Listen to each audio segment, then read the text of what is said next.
한 주간의 게임 순위를 통해 게임계의 뒷이야기까지 속속들이 파헤쳐보는 시간 G랭크. 안녕하세요, 순분남 이현수입니다. 안녕하세요, 순정녀 김민영입니다. 네.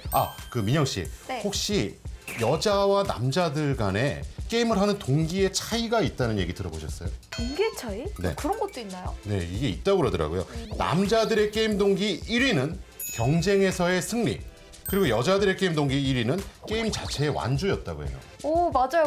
저도 그냥 게임 캐릭터를 만들고 좀 키워나가고 이런 과정을 즐기는 것 같아요.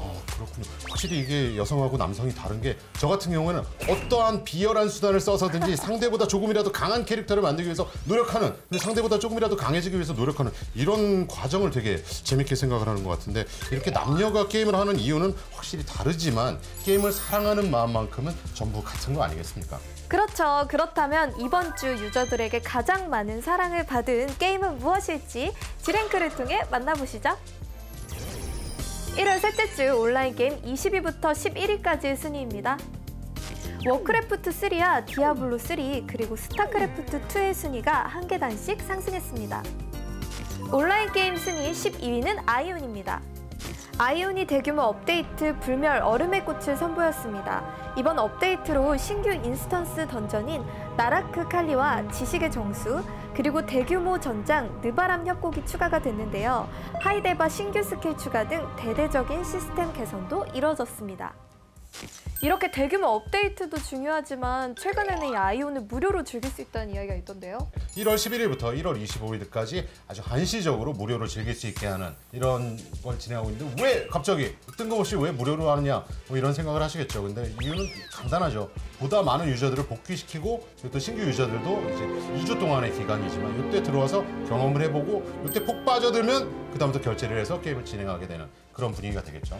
오, 그러네요. 같은 개발사의 게임인 블레이드 앤 소울이 얼마 전에 부분 유료화로 요금 개편을 진행을 했는데요. 아이온도 그렇게 될까요?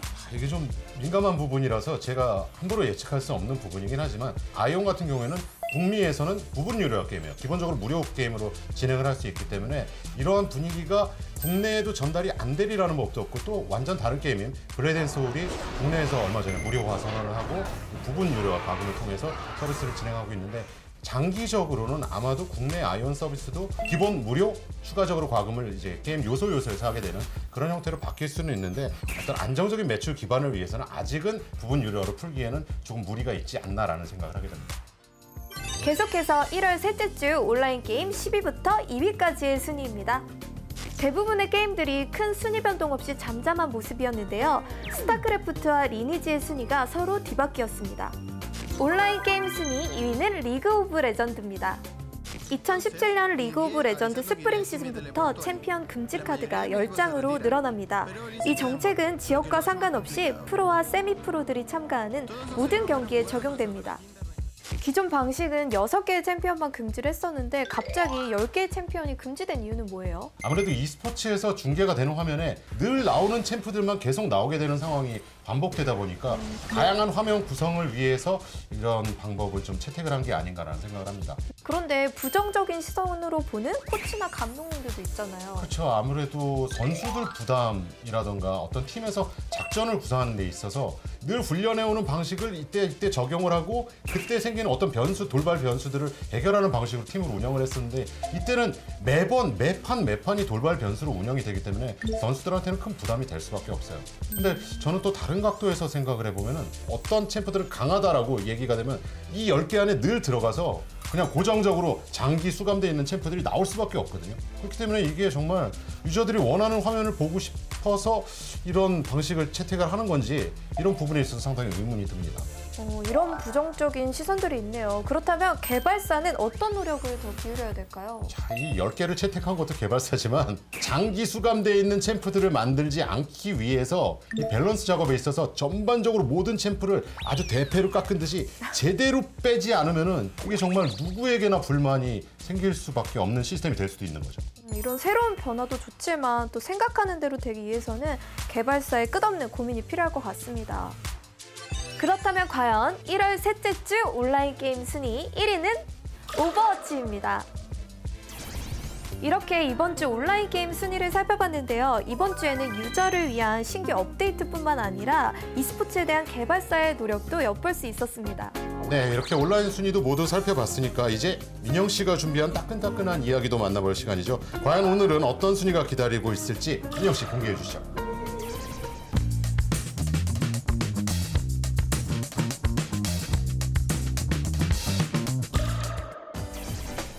오랜 기간 서비스하면서 유저들의 사랑을 받는 장수 게임도 있지만 아쉽게 빨리 서비스를 종료하게 되는 게임도 있기 마련인데요. 그래서 이번 주에는 제가 국내 온라인 게임 중에 최단 기간 서비스한 온라인 게임 순위를 알아봤습니다. 최단 기간 서비스한 온라인 게임 3위는 44일 서비스한 위자드킹입니다. 위자드킹은 유닛을 필드에 소환해 마법 스킬로 대전을 펼치는 온라인 TCG로 게임을 즐기는 유저가 거의 없어 결국 서비스 종료를 맞게 되었습니다. 2위는 43일 서비스한 G2 온라인인데요. G2 온라인은 비행 슈팅 게임인 골드윙의 후속작으로 비행 슈팅 게임 장르의 비인기 한계를 극복하지 못하고 유저 수 감소로 인해 결국 서비스 종료를 선택하게 됐습니다. 1위는 42일 서비스한 라카산입니다. 세계 최초 스카이다이빙 게임이라는 특이한 장르를 선보였는데요. 조작이 복잡하다는 점과 미숙한 마케팅 전략으로 인해 동접자 20-30명을 기록하며 그대로 서비스 종료를 선택하게 됩니다. 그런데 제가 소개해드린 공식적인 이렇게 빨리 사라진 게임들 말고 비공식적으로 더 빨리 사라진 게임들이 있을까요? 모바일 게임만 보면 한 달에 100여 타이틀 이상이 계속 신작으로 공개가 되는데 실제로 돈을 벌고 있는 타이틀은 구글 차트에서만 볼 때 200위 정도가 간신히 좀 수익을 맞추고 있는데 나머지 타이틀들은 아무 얘기 없이 그냥 쓱 공개했다가 역시 난 안 되겠어 라면서 차트에서 그냥 마켓에서 없어져 버리는 그런 수까지 친다면은 뭐 1000개 이상의 타이틀들이 바로 빛을 못 보고 사라지게 되지 않는가라고 생각을 합니다. 말도 못하고 없어진다니까 진짜 마음이 아프네요. 네, 저도 역시 그런 타이틀을 하나 냈던 사람으로서 남의 일 같지 않습니다. 그러면 이렇게 일찍 서비스를 종료하는 게임들은 어떤 공통적인 특징이 있어요? 뭐 원인은 다양하게 있겠지만 가장 아쉬운 거는 정말 재밌고 잘 만들었는데 유저들이 입소문조차 타지 못해서 이 시장에서 사라져버리는 그런 게임들이 아닐까 싶네요. 개발사들도 좌절하지 말고 더 좋은 게임으로 유저들을 만날 수 있기를 바랄게요. 네, 저도 그러길 정말 진심으로 바라고 있습니다. 자, 그럼 이제 모바일 게임 순위를 알아봐야 할 텐데요. 이번 주 순위에는 어떤 게임들이 이름을 올렸을지 지금 바로 만나보시죠. 1월 셋째 주 모바일 게임 10위부터 2위까지의 순위입니다. 세븐나이츠가 1계단, 서머너즈 워 천공의 아레나가 2계단 상승한 가운데 피파 온라인 3 모바일이 다시 순위권에 진입했습니다. 모바일 게임 순위 7위는 서머너즈 워 천공의 아레나입니다. 서머너즈 워 천공의 아레나가 글로벌 누적 매출 9천억 원을 돌파했는데요. 한국 모바일 게임 가운데 최초로 단일 모바일 게임 누적 매출 1조 원 달성을 눈앞에 두고 있습니다. 그러면 이 서머너즈가 유독 해외에서 인기가 많은 이유가 있나요? 가장 핵심적인 이유는 북미, 유럽권 진출을 할 때 그들의 성향에 맞게 약간의 튜닝을 했어요. 일러스트라든가 캐릭터라든가 이 부분을 튜닝을 했고 그리고 해외 진출을 할 때도 북미, 유럽에서 굉장히 영향력을 가지고 있는 퍼블리셔랑 공동 제휴를 해서 진출을 했거든요. 북미 유저들, 유럽 유저들 성향에 맞게 그들에 맞는 사업 정책을 펼쳐가지고 좀 뿌리 깊게 다가선 이런 작동들을 했던 게 아무래도 북미, 유럽 그리고 또 동남아 지역에서도 역수입돼서 좀 히트를 칠 수 있었던 이런 계기가 됐던 것 같습니다. 최근 많은 국내 게임사들이 해외 진출을 하려고 하잖아요. 또 얼마 전에는 넷마블에서 1조 원대 M&A가 이루어졌다고 되게 이슈가 됐는데요. 네, 그런 게 아주 좋은 예라고 볼 수 있는데 단연간의 실패를 경험하면서 이제는 그냥 단독으로 진출하는 것보다 해외에 있는 자원을 인수해서 그 현지화 전략을 제대로 가져가는 게 맞겠다라고 이제 판단을 하기 시작을 한 거죠. 넷마블이 카밤을 인수한 것도 같은 맥락이라고 이해하시면 될 것 같아요. 카밤이 가지고 있는 이제 소셜 게임부터 모바일 게임까지 넘어왔던 이 인력들과 게임이 어우러지면서 현지화 전략을 제대로 펼쳐나가겠다. 그렇기 때문에 여기다 투자를 하는 금액이 얼마? 1조 원 가까운 금액이라고는 하지만 사업적인 성공을 더 크게 보고 있다는 거기 때문에 특히 북미나 유럽 쪽 진출할 때는 훨씬 더 공격적인 어떤 전략을 펼치게 되지 않을까 예상을 해봅니다. 1월 셋째 주 모바일 게임 순위까지 살펴봤는데요. 역시나 이번 주 1위도 리니지2 레볼루션이 차지를 했네요. 네, 온라인에 있어서의 오버워치만큼이나 독보적인 모습을 보여주겠는데 아마도 리니지2 레볼루션이 장기 집권의 이 체제를 확실하게 굳히는 게 아닌가라는 생각이 들어요. 그러니까요. 그런데 너무 같은 게임만 1위 하면 재미없잖아요. 이 1위의 자리를 위협할 만한 아주 쟁쟁한 또 1위를 할 만한 게임이 빨리 나타났으면 좋겠습니다. 아니, 아직 한 달밖에 1위를 안 했는데 벌써 나가라 그러는 것도 굉장히 정없는 얘기가 아닌가 생각은 하지만 과연 다음 주에는 민영 씨의 바람만큼 재밌는 게임들이 많이 등장할 수 있을지 기대를 해보면서 지금까지 승분남 이현수 순정역 김민영이었습니다. 감사합니다.